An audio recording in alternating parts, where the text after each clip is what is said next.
तो चलिए अब रुक कर लेते हैं कुछ खबरों की ओर। विधानसभा चुनाव नजदीक आने के साथ ही सभी राजनीतिक दलों ने चुनावी तैयारियां शुरू कर दी हैं। प्रदेश प्रभारी पीएल पुनिया ने निर्देशन में बैठक के माध्यम से नेताओं को जिम्मेदारियां सौंपी जा रही है। साधना न्यूज की टीम ने प्रभारी पीएल पुनिया से खास चर्चा की, जहां प्रभारी पीएल पुनिया ने प्रदेश के सबसे बड़े घटनाक्रम मंत्री के इस्तीफे विषय पर जानकारी दी। छत्तीसगढ़ में विधानसभा चुनाव 2023 जैसे जैसे नजदीक आ रहा है, वैसे ही पार्टियों की तैयारियां और भी तेज हो चुकी है। बीते कुछ दिनों से लगातार बैठकों का सिलसिला कांग्रेस में भी चल रहा था। ये बैठकें प्रदेश प्रभारी पीएल पुनिया के निर्देशन में भी चल रही थी। अलग अलग बैठकों के माध्यम से तैयारियों पर काफी कुछ चर्चा भी हुई है। इस वक्त हमारे साथ प्रदेश प्रभारी पीएल पुनिया मौजूद भी हैं, जानेंगे भी किस प्रकार की कांग्रेस की तैयारी है। सबसे पहले तो सर स्वागत है साधना न्यूज में आपका। जी धन्यवाद आपका। तैयारियां किस प्रकार से है, क्योंकि महज कुछ ही समय का समय है 2023 चुनाव को लेकर के? पूरी तैयारी है और सरकार भी बहुत अच्छा काम कर रही है। उनके जो किए हुए कार्य हैं, जो लिए गए निर्णय हैं और नीति जो ली गई है लोगों को लाभ पहुंचाने के लिए, लोगों को तक कल्याण के लिए जो योजनाएं हैं उनको जन जन तक पहुंचाने के लिए सब कार्यक्रम भी चल रहे हैं।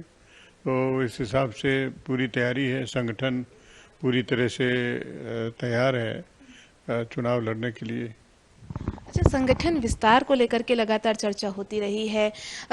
बीते कुछ समय से हम देख भी रहे हैं कि संगठन अभी पूर्ण भी नहीं हुआ है। चुनाव को लेकर के भी रणनीति आप लोगों की है, वो किस प्रकार की? चुनाव को लेकर रणनीति संगठन चुनाव संगठन तो पहले से संगठन मौजूद है और जहाँ कहीं आवश्यकता होगी, जो 50 साल से ज़्यादा के हो गए, 5 साल से ज़्यादा उनको होते हुए एक जगह पे हो गए, तो वहाँ पर परिवर्तन होगा। अन्यथा अधिकांश जगह सामंजस्य से इसका चुनाव प्रक्रिया संपन्न होगी और कोई बहुत बड़ा फेरबदल नहीं संभव है। अच्छा, आप बीते 2 से लगभग 3 दिनों से अलग अलग बैठकों में शामिल हो रहे हैं, बैठकें भी ले रहे हैं। दिशा निर्देश किस प्रकार से तमाम पदाधिकारियों को?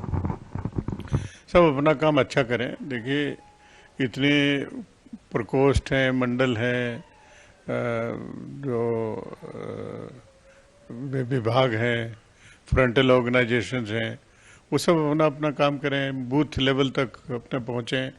केवल जो मूल कांग्रेस संगठन है उसी पे निर्भर ना रहें, बल्कि सभी लोग काम करें। अनुसूचित जाति विभाग है, अनुसूचित जनजाति विभाग है, माइनॉरिटीज डिपार्टमेंट है, पिछड़ा वर्ग है, एससी शेड्यूल्ड कास्ट डिपार्टमेंट है।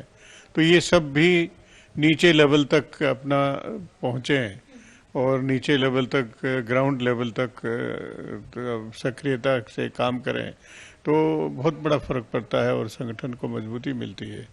मजबूती तो मिलती है। आप भी लगातार दिशा निर्देश दे रहे हैं, ऐसे में संगठन के कार्य और तमाम प्रकोष्ठ के कार्यों से क्या आप खुश हैं? सुधार की आवश्यकता तो हमेशा रहती है और कल निर्देश भी दिए गए कि इसमें सुधार किया जाए। संगठन में जहाँ कोई रिक्ति है, वैकेंसी है, उसको पूरा भरा जाए और नीचे ग्राउंड लेवल तक, तो बूथ लेवल तक संगठन को तैयार किया जाए। तो ये सब पूरे बताया गया और समय समय पर जो निर्धारित प्रक्रिया के अनुसार अपनी मीटिंग भी करें, हर महीने मीटिंग करें, उसकी तिथियां निर्धारित हैं। तो ये सब निर्देश दिए गए।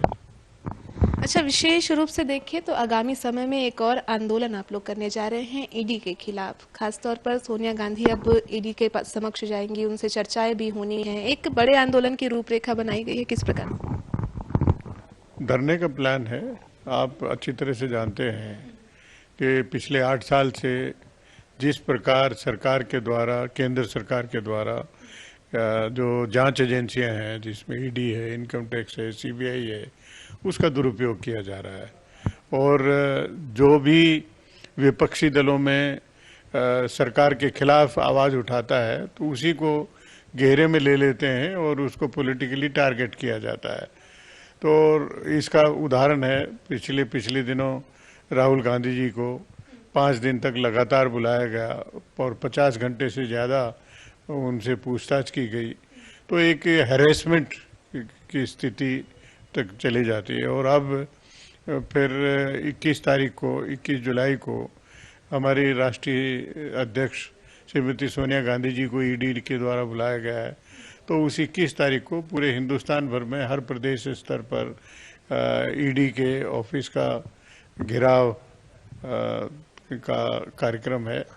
और उसी परिप्रेक्ष्य में छत्तीसगढ़ में भी पूरी तैयारी है 21 तारीख को, और ज़बरदस्त कार्यक्रम होगा।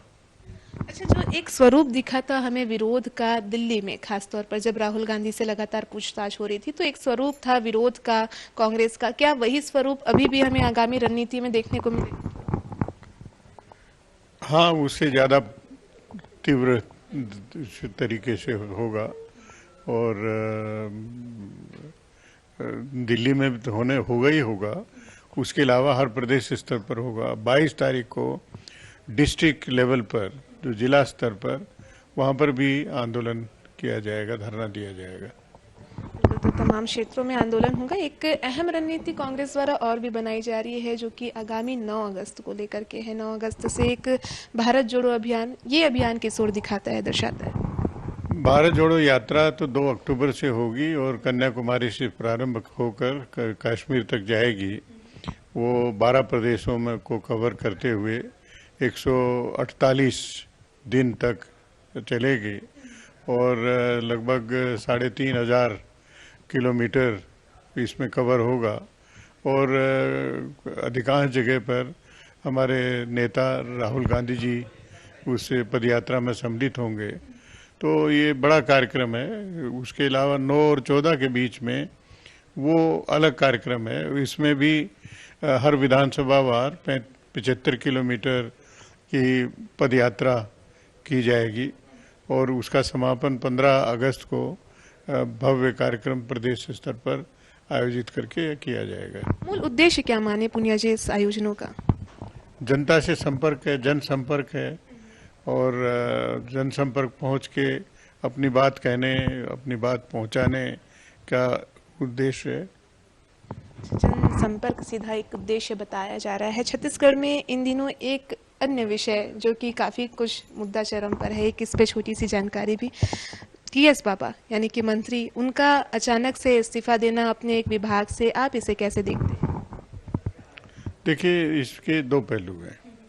एक तो उन्होंने पत्र लिखा, निवेदन किया मुख्यमंत्री जी से कि मुझसे एक विभाग, पंचायत विभाग है विभाग, उसको वापस ले लिया जाए।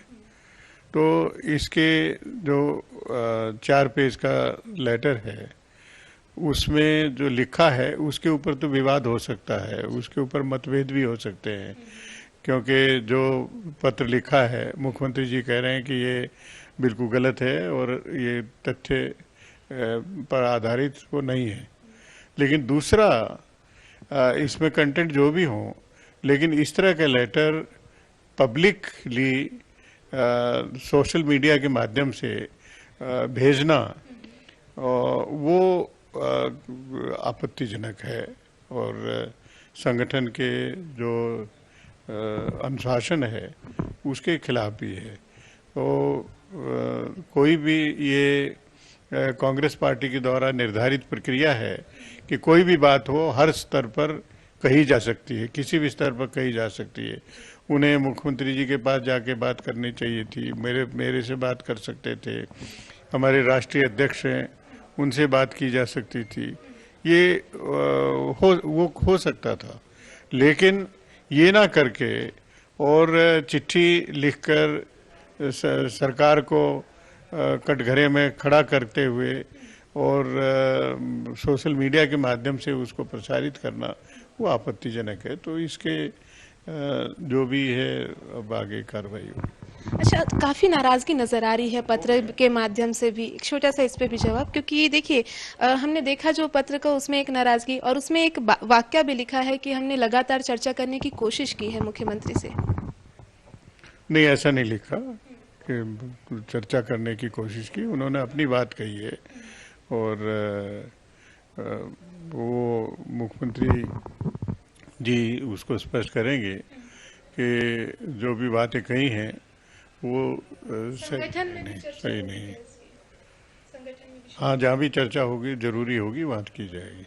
तो ये थे प्रभारी पीएल पुनिया, जिन्होंने तमाम विषयों पर हमसे चर्चा की और जिनका साफ तौर पर कहना था कि जो ये घटनाएं हुई, यानी कि जो समसामयिक मुद्दे वर्तमान में छत्तीसगढ़ की राजनीति में हैं, वो कहीं ना कहीं दो अलग अलग विषयों को दर्शाता है। हालांकि इस प्रकार से बाबा का एक यानी कि जो इस्तीफा सामने नजर आया है, इस्तीफे को लेकर के आगामी समय में संगठन में भी चर्चा होगी। दूसरी ओर 2023 विधानसभा चुनाव, इस विधानसभा चुनाव के मद्देनजर तमाम जो तैयारियां हैं वो पूर्ण कर ली गई है। इस समय सहयोगी DK सिन्हा के साथ आकांक्षा तिवारी, साधना न्यूज, रायपुर।